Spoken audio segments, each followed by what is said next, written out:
She immediately removed my mask, advising at the same time that I half closed my eyes, which I did.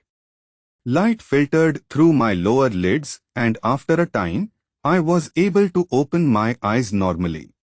I must say that this brightness, more golden than in my own doko, was considerably uncomfortable at first.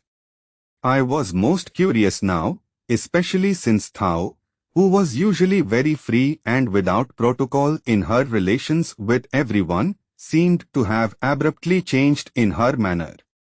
Why? This doko must have been 100 meters in diameter.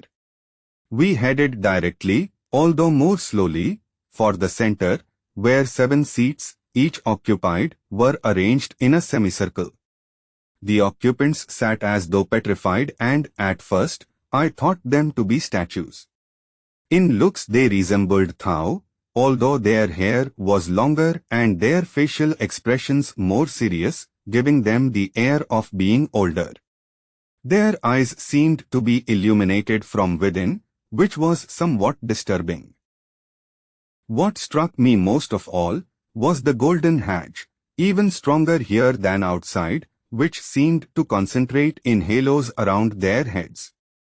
Since the age of 15, I don't recall ever having been in awe of another person.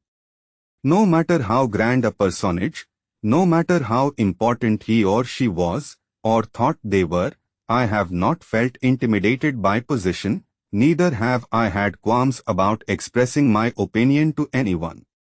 To me, the president of a nation is still just a person, and it amuses me that people regard themselves as VIPs. I mention this to make it clear I am not impressed by mere status. In the doko, all that changed.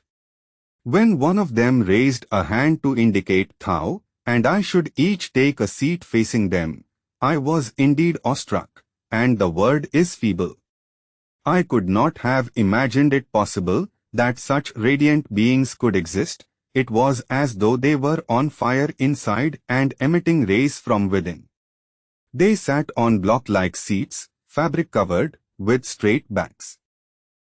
Each seat was of a different color, some only slightly different, and others vastly different from their neighbors. Their clothes too differed in color, suiting each wearer perfectly. All of them sat in what we call on earth, the lotus position, that is, the sitting position of Buddha, with hands resting on knees. As previously mentioned, they formed a semicircle, and, since there were 7 of them, I reasoned that the central figure had to be the principal one, with 3 acolytes on either side.